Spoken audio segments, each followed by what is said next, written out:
El poder de las palabras. Parecería que esta nueva colección de lecturas, El poder de las palabras, placer, cultura y saber, pretende llevar a los lectores a una más profunda comprensión del texto, es decir, más amplia en el sentido filosófico u ontológico del término. Pero no, esta no es la pretensión de nuestra colección. Por supuesto que la primera intención es la de que se lea, que el lector entre al mundo de la literatura con el afán de conocer, de disfrutar la lectura, de saber más, de adquirir un discurso letrado y culto, etcétera, etcétera. Si tan solo esto se consigue, va muy bien. Sin embargo, nuestro principal deseo es lograr que el lector dé un giro hacia otras rutas y entre a degustar la magia de las palabras, a sentir la emoción que vibra en cada página, a entrar de lleno en la narración sin poner distancia entre él y la historia. En una palabra, a ser uno más de los personajes del relato. ¿Desde dónde se pretende lograr esto? Desde un viaje hacia el pasado, un retorno al origen para reencontrar lo ya olvidado.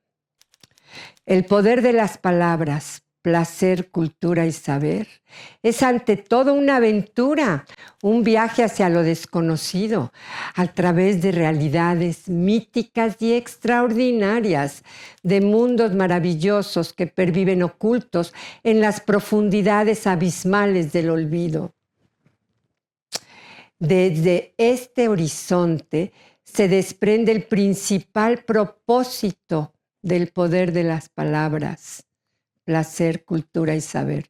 No solo leer, sino leer con todos los sentidos y en voz alta. Aprender a dialogar con uno mismo a través del libro. Escuchar de viva voz contarnos una historia. Hablarnos sobre un mito. Narrarnos una fábula o una epopeya.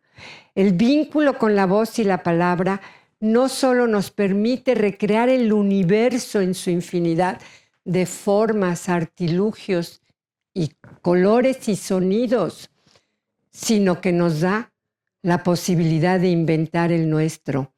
En una palabra, lecturas que le enseñen a soñar su realidad y desde ahí volver a reinventarla en sus propios términos. Buen viaje. A continuación, les platicaremos un cuento milenario chino retomado por el escritor danés del siglo XIX, Hans Christian Andersen. El traje invisible. En una comarca de Italia hubo un gran duque tan aficionado a los trajes nuevos que se gastaba enormes sumas en vestirse. Cuando pasaba revista a su ejército o cuando iba a un teatro o a un paseo, su principal objeto era que le viesen elegante. Cambiaba de traje 5 o 6 veces al día y, como se dice de un rey, está en consejo de ministros, se decía. El gran duque está en su guardarropa. La capital era un pueblo alegre y animado, visitado por muchos extranjeros. Un día llegaron a ella 2 bribones y dijeron ser tejedores y declararon que sabían tejer la tela más hermosa del mundo. No solo los colores y el dibujo eran de belleza sin igual, sino que los vestidos hechos con aquella tela poseían una cualidad maravillosa.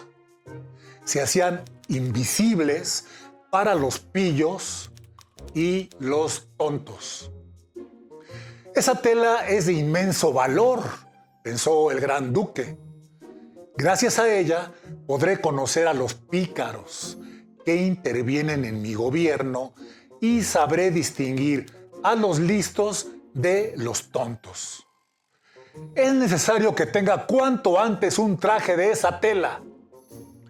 Llamó enseguida a los 2 bribones y sin regatear precios, les entregó una gran cantidad a fin de que pudiesen poner inmediatamente manos a la obra.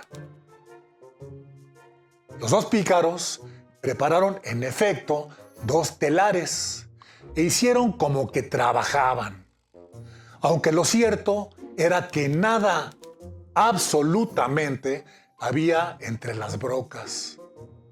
Muy a menudo pedían seda fina y oro magnífico en grandes cantidades, pero todo esto lo reducían secretamente a dinero y hacían como que trabajaban hasta medianoche con los telares vacíos. Es necesario que yo sepa cómo adelanta la obra, se dijo un día el gran duque. Pero no dejó de asustarse al pensar que los pillos y los tontos no podían ver la tela. No era que dudara de sí mismo, pero creyó prudente enviar adelante de él alguno que examinase el trabajo. Había corrido ya entre todos los habitantes de la población la noticia de que las propiedades maravillosas de la tela, y todos estaban impacientes por saber hasta qué punto eran pillos o tontos sus amigos y vecinos. No hay para qué añadir que en particular cada cual se creía un portento de virtud y de ingenio. Voy a mandar a mi primer ministro para que me saque de dudas, pensó el gran duque. Él es el que mejor puede juzgar la tela, pues se distingue tanto por su talento como por su honradez. El ministro entró en la sala donde los dos pícaros hacían como que trabajaban con los telares vacíos. «Dios mío», pensó, abriendo los ojos todo cuanto pudo, «no veo nada». Pero se aguardó muy bien de hablar en alta voz. Los dos tejedores le invitaron a aproximarse y le pidieron su opinión acerca del dibujo y los colores. También le enseñaron los telares, describiéndoles una por una sus piezas, y el ministro quedó sin saber qué hacer porque como allí no había nada, nada veía. Como al mismo tiempo debía de remorderle la conciencia por algunos pecadillos cometidos en el ejercicio de su cargo, hizo de tripas corazón y se resolvió a fingir que lo veía todo. «¿Qué opina el señor ministro de nuestro trabajo?», dijo uno de los tejedores. «Me parece encantador, verdaderamente encantador», respondió el ministro poniéndose los anteojos. «Este dibujo y estos colores son de lo mejor que he visto.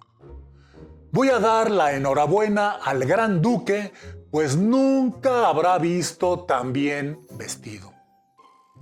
La opinión del señor ministro es para nosotros muy honrosa», dijeron los dos tejedores. Y se pusieron a enseñarle colores y dibujos que no existían, dándoles nombres. El ministro puso la mayor atención a fin de acordarse y poder repetir al gran duque todas aquellas explicaciones. En cuanto a los dos pícaros, no hay para qué decir que continuaban pidiendo plata, seda y oro, pues aseguraban que se necesitaba una gran cantidad enorme para aquel traje. Bien entendido que ellos se lo embolsaban todo. El telar estaba vacío y continuaban haciendo que trabajaban.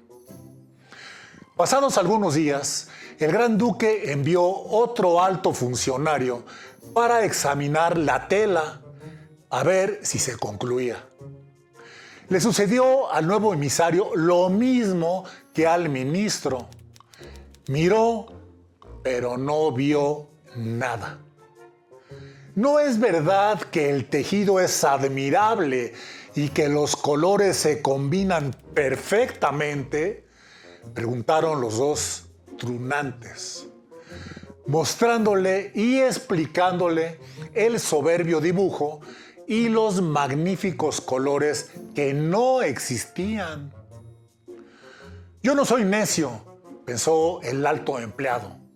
Al contrario, creo que me paso de listo en el desempeño de mi cargo y quizás por eso no veo la tela. Pero Dios me libre de darlo a entender. Enseguida hizo grandes elogios de la tela y manifestó su admiración por la elección de los colores y por el dibujo. Es de una magnificencia incomparable, dijo al gran duque. Y por toda la población se habló de la belleza de aquella tela extraordinaria. Por fin, el mismo gran duque no pudo resistir al deseo de ver su traje, que ya debía de tocar su conclusión. Acompañado por un brillante séquito de personas distinguidas, entre las cuales se encontraban el ministro y el alto funcionario, se dirigió al sitio en que los astutos fulleros hacían como que tejían, pero sin hilo de seda, ni de oro, ni ninguna clase de hilo. ¿No es verdad que esto es precioso?, dijeron los altos empleados. El gran dibujo y los colores harán resaltar admirablemente la natural elegancia de vuestra Alteza. Y señalaron con el dedo el telar vacío, como si los demás pudieran ver alguna cosa. ¿Qué es esto?, pensó el gran duque asustado.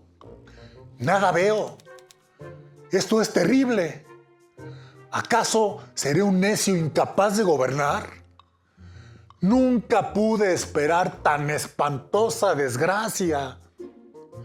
Después de algunos momentos de reflexión, tomó su partido y exclamó: «Esto es magnífico, verdaderamente digno de mí, y con gusto manifiesto mi satisfacción a estos hábiles tejedores». Movió la cabeza con un aire satisfecho y miró el telar haciendo frecuentes signos de aprobación. Todas las personas de su séquito miraron lo mismo, unos después de otros, pero sin ver nada. Y temiendo que se les tachase de pícaros o necios, repetían como el gran duque: «Esto es admirable». Y hasta le aconsejaron que no dejara de vestirse con aquella nueva tela en la primera gran procesión que había de celebrarse. «Es bellísima, es encantadora, es admirable. No cabe mayor brillantez y hermosura», exclamaban todas las bocas. Y la alegría era general. Los dos pícaros que hacían de tejedores fueron agraciados con grandes cruces y recibieron el título de gentiles hombres y de tejedores de cámara. Durante toda la noche anterior al día de la procesión estuvieron velando y trabajando, alumbrados por espléndidos candeleros. Todo el mundo aparentaba que veía su trabajo. Por fin hicieron como que quitaban la tela del telar. Cortaron en el aire con grandes tijeras, cosieron con una gran aguja sin hilo y después de esto declararon que el vestido estaba concluido y en disposición de probarse. Seguido de su corte, el gran duque fue a examinar su traje y los fulleros, levantando un brazo en el aire como si tuvieran en él alguna cosa, decían: aquí está el pantalón, aquí está la casaca, aquí el manto. A pesar del mucho oro y seda que tiene, es ligero como una tela de araña. No hay temor de que le pese a vuestra alteza sobre el cuerpo, y esta falta de peso es una de las más recomendables cualidades de esta tela. Es verdad, parece maravilloso que pese poco una tela de tan soberbio aspecto, respondieron los cortesanos. Pero no veían nada, pues nada había. Si vuestra alteza nos hace el honor de desnudarse, dijeron los bribones, le probaremos el vestido delante del espejo grande. El gran duque se desnudó y los falsos tejedores hicieron como que le presentaban una prenda después de otra. Le cogieron el cuerpo como para ajustarle alguna cosa, se volvió y se revolvió delante del espejo, pero a pesar de que abría y guiñaba los ojos, solo se veía en ropas menores. ¡Qué hermosura! ¡Qué magnificencia! ¡Qué corte tan elegante!, exclamaron todos los cortesanos. ¡Qué dibujo! ¡Qué colores! ¡Qué traje tan precioso! El gran maestro de ceremonias entró. El palio bajo el cual vuestra alteza debe asistir a la procesión está en la puerta, dijo. Bien, estoy dispuesto, respondió el gran duque. Claro que estoy bastante bien así. Y al decirlo daba diente con diente, porque el día estaba más fresco de lo regular. Volvió a mirarse de reojo ante el espejo y por fin marchó con ademán altivo. Los funcionarios palaciegos que debían llevarle la cola hicieron como que recogían alguna cosa del suelo. Después levantaron las manos. Antes se hubieran dejado hacer trizas que declarar que no veían absolutamente nada. Mientras que el gran duque, estornudando y tosiendo, caminaba entre orgulloso y mohíno con paso majestuoso en la procesión bajo su magnífico palio. Todos los hombres en la calle y desde las ventanas exclamaban: ¡qué traje tan rico y bello! ¡Qué graciosa es la cola! ¡Qué corte tan perfecto! Ninguno quería declarar que no veía nada, pero muchos ahogaban con trabajo la risa que les retozaba en los labios al ver que realmente no veían el traje. El que hubiese dicho la verdad habría sido declarado necio o incapaz de desempeñar su empleo por pícaro. Así es que nunca los trajes del gran duque habían excitado semejante admiración. ¡Ay, cómo va el gran duque! ¡Está en camisa!, dijo a voces un niño. ¡Dios mío! ¿No oís la voz de la inocencia?, dijo el padre. Y en breve empezó a murmurar la multitud, repitiendo las palabras del niño. Hay un niño que dice que el gran duque no lleva vestido alguno. Tiene razón ese niño. Estamos confundidos, decían otros más resueltos. No hay traje, exclamó al fin todo el pueblo. Al oír tantos clamores, el gran duque se mordió los labios porque le parecía que la gente tenía razón. Sin embargo, no quiso darse por vencido y pensó: de cualquier modo que sea, ya que he empezado, es necesario que continúe hasta el fin, porque volverse atrás significaría que soy realmente tonto de capriote. Enseguida se enderezó con más orgullo que antes, estornudó y tosió con más fuerza que nunca. Y los cortesanos siguieron haciendo como que llevaban con respeto la cola de aquel manto que nadie veía. Tampoco vio nadie en adelante a los falsos tejedores, que apenas comenzaba la procesión, habían huido de la ciudad con toda la rapidez de sus piernas y bien repletos de dinero.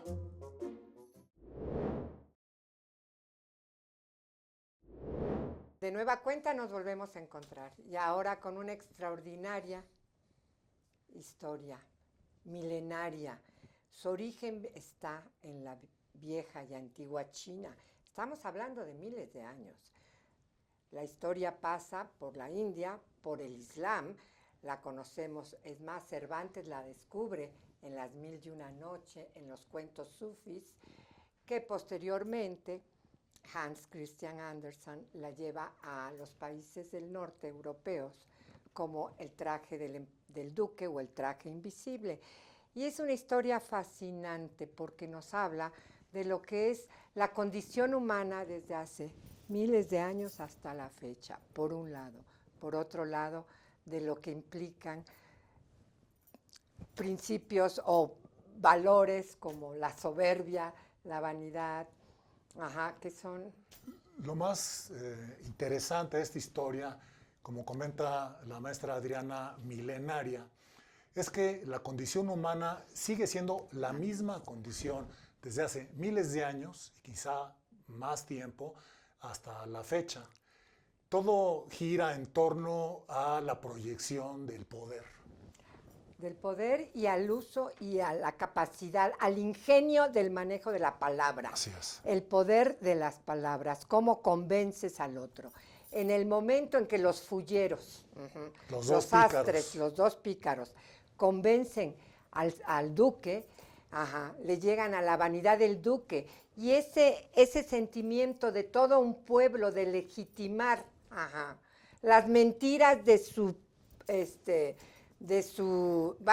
jefe de Estado, que era el duque, bueno, también pues podrá ser altamente cuestionable, pero ahí nos está hablando de ese poder tan grande y esa vigencia tan fuerte que tiene la palabra hasta la fecha. Con ella no solo convences, con ella creas realidades. El ingenio de los dos pillos, de crear toda una historia para hacerse de los beneficios del dinero, del oro que ellos querían, a través de una historia, de un cuento, de una fantasía más bien, de que ellos podían darle al duque un poder, en este caso su vestido, que él quería, un poder mayor al que finalmente poseía. Y otra cuestión importante es la distorsión de los valores, sobre todo por la hipocresía. El consenso de todo un pueblo en general. Empezando por la corte. Exacto, pues sí, porque son los que iban a ser considerados tontos o corruptos o pillos o ladrones, ¿verdad? Empezando por el poder. El poder históricamente ha sido altamente cuestionado. Toda la historia desde que existe hasta el día de ahora, ¿verdad? Pero aquí la distorsión de los valores también de un pueblo, de llegar a un consenso con tal de no quedar expuestos frente a su jefe de Estado. Frente a su jefe de Estado, frente a sus líderes, y la incapacidad o el miedo de poder disentir de la mayoría. Sí, ser diferente asusta, porque además te segregan. Pero aquí lo interesante sobre todo fue el poder, como los fulleros, los sastres, tienen ese poder de convencer y seducir. Ajá. Y No nada más al duque. No, todo el mundo entró en esa dinámica Sí. por temor a ser considerado diferente. Por temor al duque, a contradecir, a pensar diferente del duque. Nadie se atrevía a disentir de él, empezando por el primer ministro. El duque envía primero a la gente de su confianza, la mayor confianza, para supervisar un trabajo que el duque pensaba que era real, y el primer ministro, al ver que el jefe le ordena ver algo que él no va a ver, pues prefiere decirle que sí lo vio a poderle decir al duque que era un tonto. Un punto de llamar la atención es al final de la historia, cuando la inocencia, la candidez de un niño se da cuenta de que la realidad es muy diferente a la que todo mundo veía y nadie se atrevía a expresar. La hipocresía, la cobardía, el miedo, la inseguridad y la necesidad de sentido de pertenencia al rebaño. Eso es lo que sucede también y hasta la fecha estamos vigentes en esto.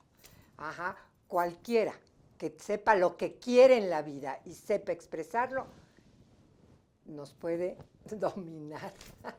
Y resulta que la palabra de un niño tuvo mayor peso que la palabra del duque. Ahora, me voy a dirigir a los escuchas y a los que nos están viendo.